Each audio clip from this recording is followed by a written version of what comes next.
నమస్తే అండి రామారావు గారు. నమస్తే రామారావు గారు, మనం పాత సినిమాల గురించి మాట్లాడుకుంటున్నాం కదా. సో జేబుదొంగ సినిమా చేసేటప్పుడు శోభన్ బాబు గారు కొన్ని కండిషన్స్ పెట్టారంట. ఫస్ట్ ఆఫ్ ఆల్ ఏంటా కండిషన్, అసలు కండిషన్స్ పెట్టాల్సిన అవసరం ఎందుకు వచ్చింది? ఇక్కడ శోభన్ బాబు గారి జీవితంలో గాడ్ ఫాదర్ ఎవరైనా ఉన్నారంటే ఆ గాడ్ ఫాదరు వి మధుసూదన్ రావు గారు అన్నమాట. కళ్యాణ మండపం ఇవన్నీ సినిమాలు ఆయనే కదా. వీరాభ్మణ్యం ఆ సినిమాలు చేసిందంతా ఆయనే. అయితే ఏంటంటే సెట్లో తిట్టేస్తుండేవాడు అన్నమాట. మాట్లాడితే తిట్టేసి కొట్టేస్తుండేవాడు కూడా. మంచి కోపం కదా ఆయనకి. మధుసూదన్ రావు గారికి కొట్టేస్తే ఎవరు ఒప్పుకుంటారు మరి? చేసేవారు. అప్పుడులో డైరెక్టర్లు కొట్టేవారు కదా. అంతవరకు ఎందుకు భారతీయ రాజా కొట్టేవాడు కదా అందరినీ. మా బాలచంద్ర కొట్టేవాడు కదా. ఈవెన్ దాసరి నారాయణరావు కొట్టేవాడు కదా. సలీం మాస్టర్ కొట్టేవాడు కదా. హీరాలాల్ మాస్టర్ కొట్టేవాడు కదా. అబ్బో అప్పుడులో చెమడాలు వచ్చేసేవారు మాట సరిగ్గా చేయకపోతే. ఇప్పుడు కదా గౌరవాలు, అప్పుడు అలా కాదే గౌరవాలు.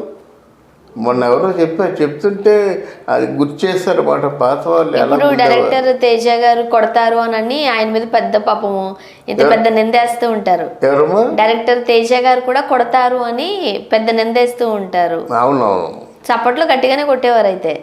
అవునవును.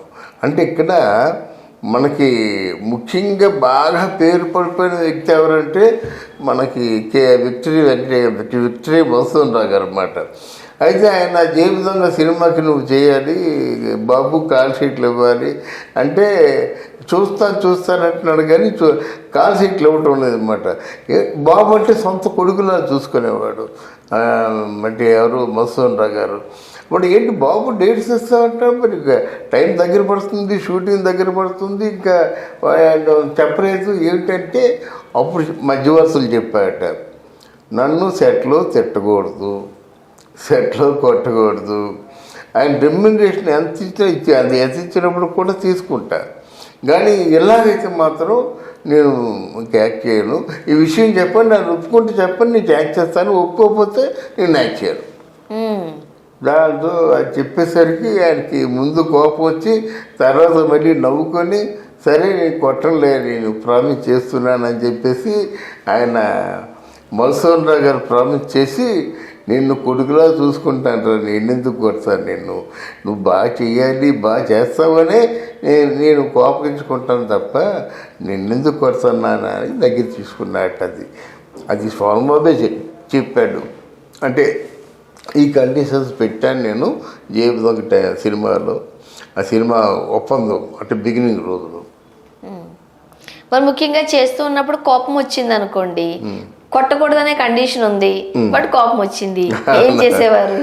లేదు, అలా కోపం అంటే ఆయన ఏం చేస్తారంటే బాగా కోపం వస్తే అసిస్టెంట్లు ఎక్కువ ఉన్నారు. మధుసూదన్ రావు గారికి అసిస్టెంట్లు ఉంటే వాళ్ళు చూసుకుంటారన్నమాట. వీళ్ళు ఆ కోపం చల్లారేంత వరకు ఒక 5 నిమిషాలు బయట ఉండి వచ్చేస్తారన్నమాట. అంతేగాని వీళ్ళము దాసరి నారాయణరావు గారు, రాఘవేంద్ర అయితే కళ్ళద్దాలు యూజ్ చేస్తాడు, దాసరి నారాయణరావు గారు అయితే క్లాప్ బోర్డు యూజ్ చేస్తారు.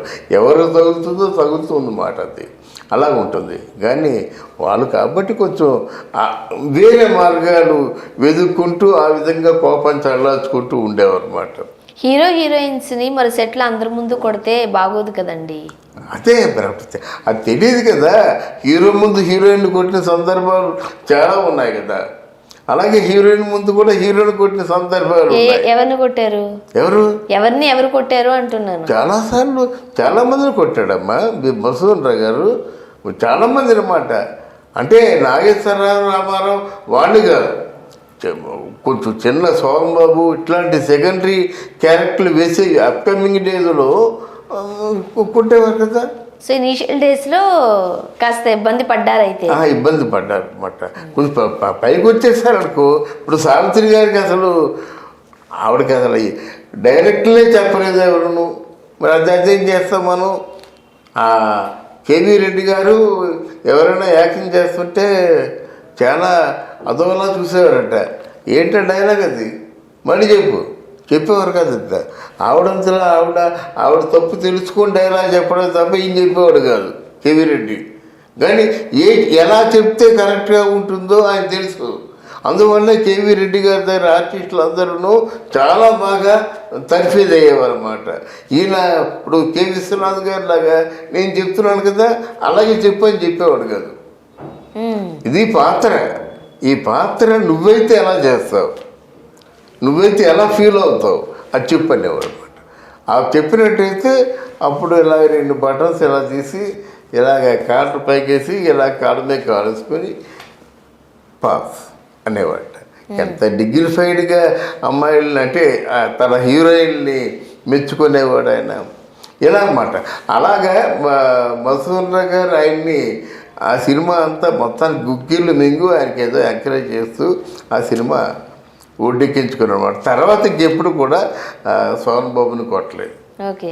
ఆ తర్వాత వాళ్ళిద్దరు కాంబినేషన్ లో చాలా సినిమాలు వచ్చాయి కదా, చాలా సినిమాలు వచ్చాయి. మధుసూదన్ గారి సినిమాలు అన్నింటిలోకి చాలా ఎక్కువ సినిమాలు సోహన్ బాబుయే చేశాడు. ఓకే.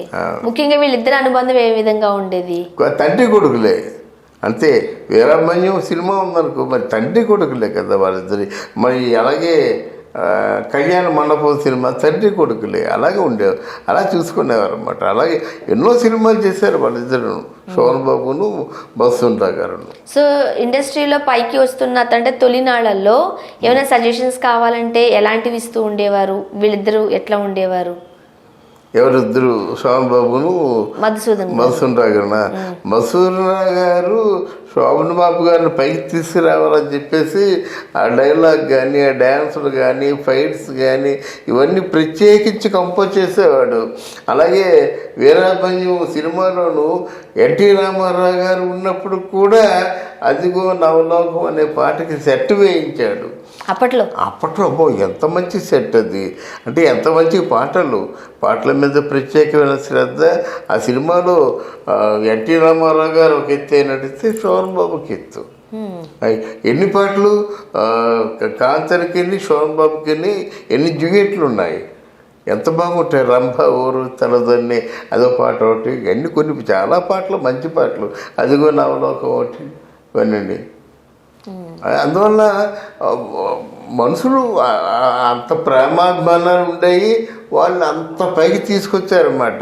కానీ శోభన్ బాబు వజ్రోత్సవ ఫంక్షన్కి, మధుసూదన్ గారి ఫంక్షన్కి వస్తే బాగుండేది, కానీ రాలేదు. ఎందుకు రాలేదు ఏమంటే తెలియదు, ఆయన రాలేదు.